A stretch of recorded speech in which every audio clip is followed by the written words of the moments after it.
The falseness of those who pretend to love him and yet feel no such transport and rapture in loving him as deprived those enamored men of their reason and made them unconscious of themselves. Most of the great medieval Sufis lived saintly lives, dreaming of God, intoxicated with God, when they tried to tell their dreams being men. They used the language of men. If they were also literary artists, they naturally wrote in the style of their own day and generation. In mystical poetry, the Arabs yield the palm to the Persians.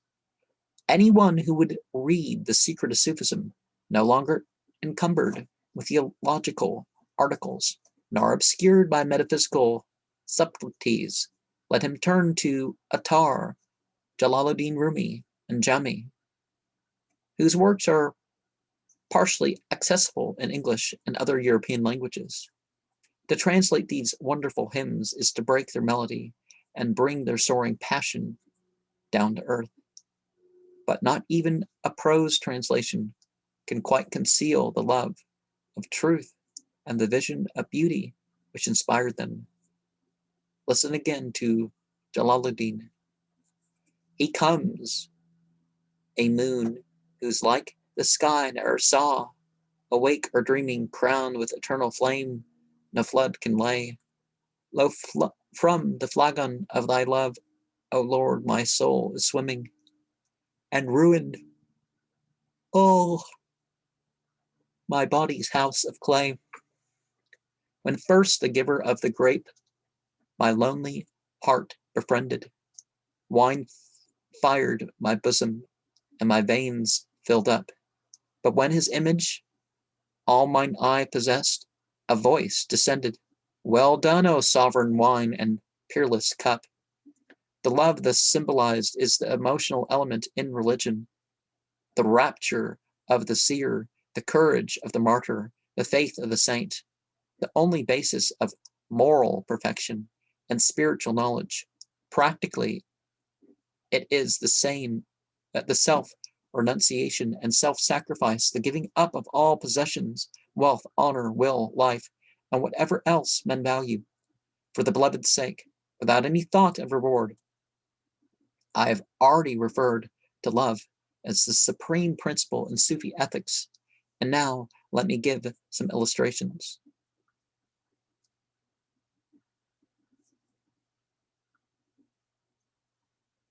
Love, says Jalaluddin, is the remedy of our pride and self-conceit, the physician of all our infirmities.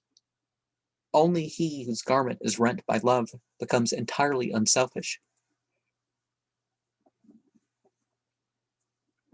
Nuri, Rakam, and other Sufis were accused of heresy and sentenced to death. When the executioner approached Rakam, Nuri rose and offered himself in his friend's place with the utmost cheerfulness and submission. All the spectators were astounded. The executioner said, "Young man, the sword is not a thing that people are eager to meet, and your turn has not yet arrived."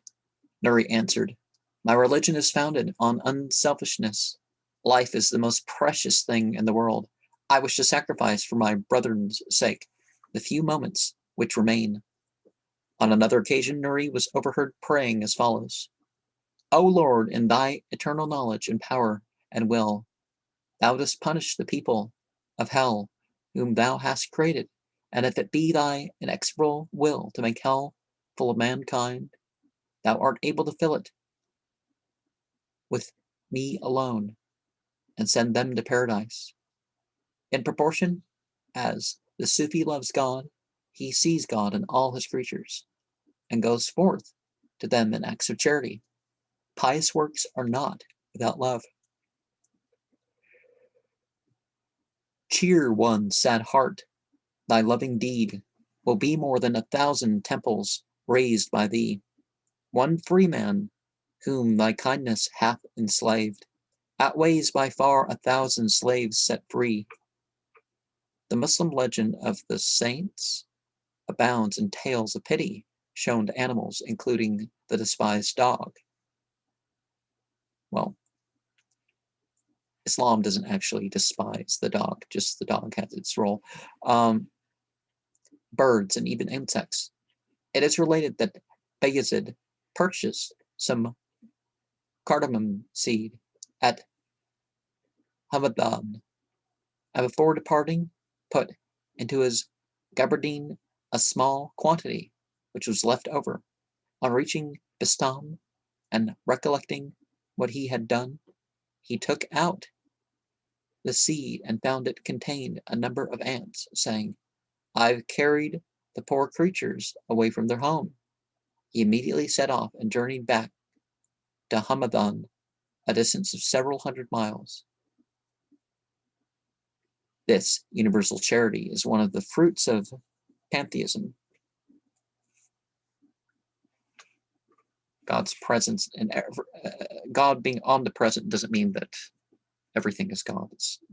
The ascetic view of the world, which prevailed among the early Sufis and their vivid consciousness of God as a transcendent personality, rather than as an immanent spirit, caused them to crush their human affections relentlessly. Here's a short story from the life of Fudail ibn Iyad. It would be touching if it were not so edifying. One day he had in his lap a child 4 years old and chanced to give it a kiss, as is the way of fathers. The child said, "Father, do you love me?" "Yes," said Fudail. "Do you love God?" "Yes." "How many hearts have you?" "One." The next, the child, "How can you love two with one heart?" Fudail perceived that the child's words were divine admonition. In his zeal for God, he began to beat his head and repented of his love for the child and gave his heart wholly to God.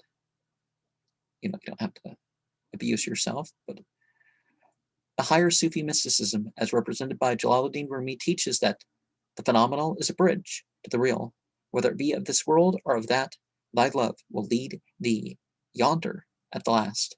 Now, one of the things that we encounter is we have the servant-master sort of love, we have the friend sort of love, we have the parent-child sort of love, we have the spouse is sort of love, and you have the socially inappropriate sort of love. Well, all these loves can be for the sake of God, in gratitude of God, and according to the principles of, however you want to phrase that.